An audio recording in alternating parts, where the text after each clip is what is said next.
رمضان شریف میں 3-4 چیزوں کا خاص خیال رکھنا ہے ہم نے، خاص۔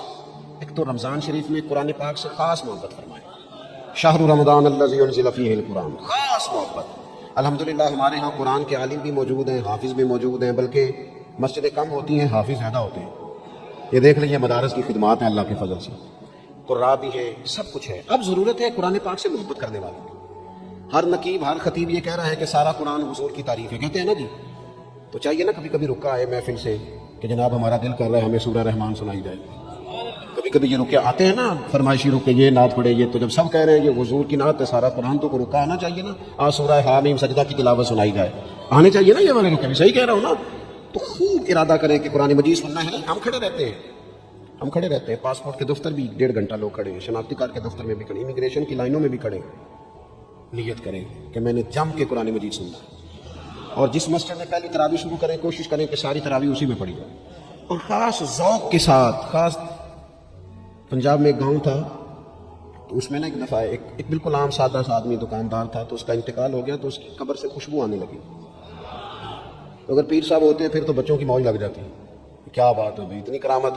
عام سادہ آدمی تھا، قبر سے خوشبو آنے لگی، لوگ پہنچ گئے، معلومات کی، گھر تک گئے، کہا کوئی مطلب ٹھیک ہے داڑھی شریف تھی، نمازی تھا، لیکن کوئی ایسی خاص چیز ہم نے نہیں دیکھی۔ تو اس کے گھر والے بتانے لگے کہ نا قرآن مجید نہیں پڑھا ہوا تھا، بوڑھا آدمی تھا لیکن قرآن مجید سے عشق کرتا تھا، کئی گھنٹے قرآن مجید کو وضو کر کے اپنے پاس رکھتا اور پھر انگلیاں چلاتا اور کہتا میرے مالک نے میرے لیے جو بھی فرمایا حق اور سچ ہی فرمایا، اسے چومتا پیار کرتا۔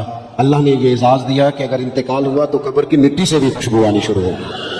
خدا را قرآن پاک سے پیار کریں، خوب ذوق بنائیں کہ ہم نے قرآن مجید کو سننا ہے۔ دوسری میری گزارش ہے آپ حضرات سے کہ سحری میں اٹھنا تو ہے ہی، سودا لینے کے لیے بھی جانا ہے، ہمارے یہاں دہی دودھ کے لیے بھی لوگ صبح جاتے ہیں، تو ایسا نہ کریں کہ تھوڑا 10 منٹ اور جلدی اٹھ جائیں اور پورا رمضان تہجد کی نماز پڑھیں۔ بڑی پسند ہے نبی کریم کو تہجد کی نماز۔ صبح اگر 2 رکعتیں نصیب ہو جائیں تو نبی کریم علیہ السلام نے فرمایا جب جوان آدمی تہجد کے لیے کھڑا ہوتا ہے تو اللہ فرشتوں کے سامنے فخر فرماتا ہے۔ یہ ضرور عادت بنائیں، صبح جن لوگوں کو چند نفل نصیب ہو جائیں اور پھر وہ دعا مانگے، ایک تو رمضان پھر تہجد کا ٹائم، اس ذوق اور تیسری گزارش میری یہ ہے، غریب آدمی جو ہوتا ہے وہ سمجھدار نہیں ہوتا، چونکہ عقل مند ہونے کے لیے تو پیسے ہونا بھی تو ضروری ہے نا۔ میں نے دیکھا ہے کہ بالکل ان پڑھ آدمی ہو لیکن سیٹ ہو نا تو بڑے بڑے سیانے لوگوں کو نصیحتیں کر رہا ہوتا ہے اور اس کی سنی بھی جا رہی ہوتی۔ میری غربت نے کیا مجھ کو زمانے میں بدنام، تیری دولت نے تیرے عیب چھپا رکھے۔ یہ نا غریب آدمی اگر سیانے ہوتے تو وہ بھی مالدار نہ ہوتے، یہ بھی سمجھدار ہوتے، یہ بیچارے کمزور اس لیے رہ جاتے ہیں کہ ان کو چالاکیاں تیزیاں الا ماشاءاللہ نہیں آتی۔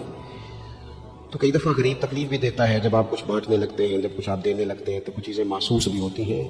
بندہ دیکھ کر خیرات نہ کرے، اللہ کی رضا دیکھ کر کرے۔ ہمیں صحیح حدیث میں اس شخص کا تذکرہ بھی ملتا ہے جس نے آ کے نا محبوب کی چادر کو کھینچا تھا، یہ بخاری میں، اور گردن مبارک پہ نشان پڑ گیا تھا۔ اس نے کہا میں کچھ لینے آیا ہوں، چادر کو کھینچا، تکلیف ہوئی بظاہر، لیکن محبوب نے پھر بھی جب عطا کیا تو مسکرا کے ہی عطا کیا۔ غریب آدمی تکلیف میں ہے، مہنگائی نے آزمائش پیدا کر دی۔ تھوڑے سے امیر لوگ اگر اپنے اخراجات میں کمی لائیں، یا اگر جو عید پر 6 جوڑے بنواتا ہے وہ 2-4 سے گزارا کر لے، تھوڑا سا اپنے اخراجات کو کم کر کے صرف اپنے رشتہ داروں میں، اپنے دائیں بائیں تھوڑی سی توجہ کریں۔ اور ایک بات کا ضرور خیال فرمائیں، پردہ پوشی بہت بڑا حسن ہے، بہت بڑی خوبصورتی ہے۔ اگر یہ صدقات اور خیرات اور رمضان میں جو مسابات کا مہینہ ہے اس میں اگر تھوڑی سی نا پردے کے ساتھ، امام ابو نعیم نے لکھا ہے کہ 100 گھر تھا مدینہ شریف میں، 100 تھوڑی سی آبادی ہوتی تھی، 100 گھر کتنا زیادہ ہوگا، 3 وقت کھانا بھی پہنچتا تھا، کپڑے بھی پہنچتے تھے، بیمار کی دوا کے پیسے بھی پہنچتے تھے، کون دے جاتا ہے پتہ کوئی نہیں تھا۔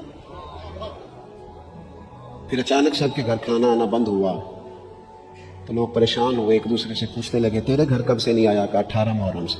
تیرے گھر کب سے نہیں آیا؟ اسی شام سے۔ تیرے گھر 18 سے۔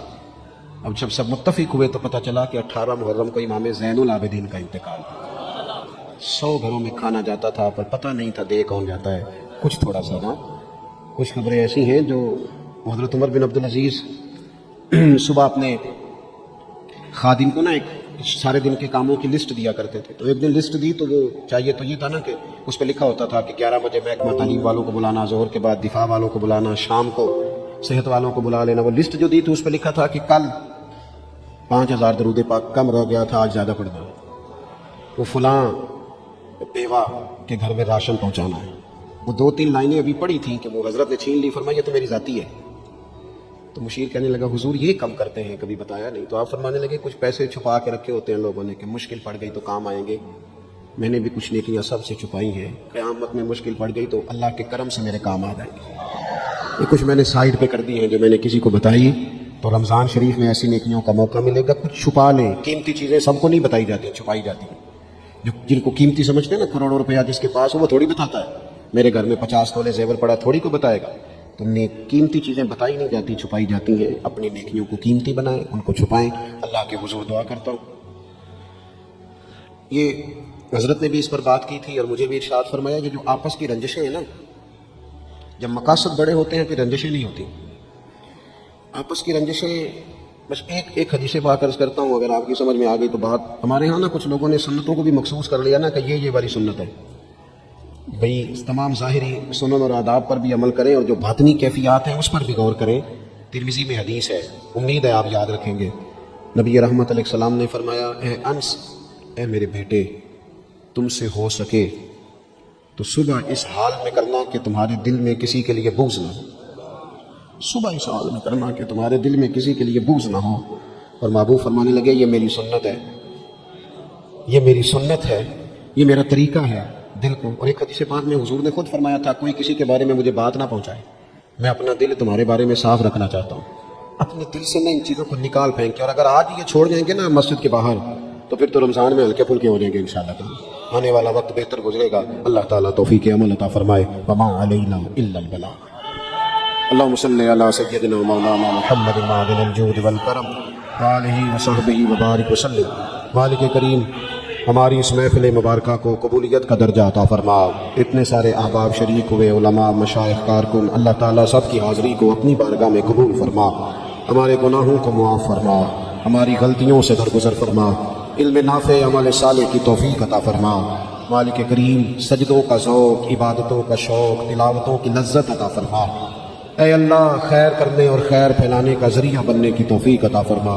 ہم سب کو شر سے محفوظ فرما. اے اللہ دلوں کے قبلے، سوچوں کے زاویے درست فرما.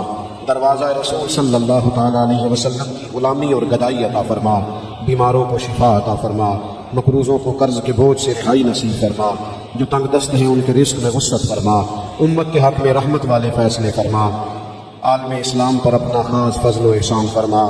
پاکستان میں نظام مصطفیٰ صلی اللہ تعالیٰ علیہ وسلم کے سویرے کو طلوع فرما. قرب و جوار سے، دور دراز سے جتنے احباب آئے، قدم قدم برکتیں عطا فرما. جس خوبصورتی کے ساتھ یہ اہتمام کیا گیا، اہتمام کرنے والوں کی کاوش کو اپنی بارگاہ میں قبول فرما. ہمارا خاتمہ بالخیر بالایمان فرما. دنیا علامہ اسرار صاحب علیل ہے، مالک کریم شفا عطا فرما. تمام بیماروں کو شفا عطا فرما. دنیا اور آخرت میں ہماری پردہ پوشی فرما. اللہم انا نسألک العفو والعافیۃ فی الدین والدنیا والآخرہ. رب اغفر وارحم وانت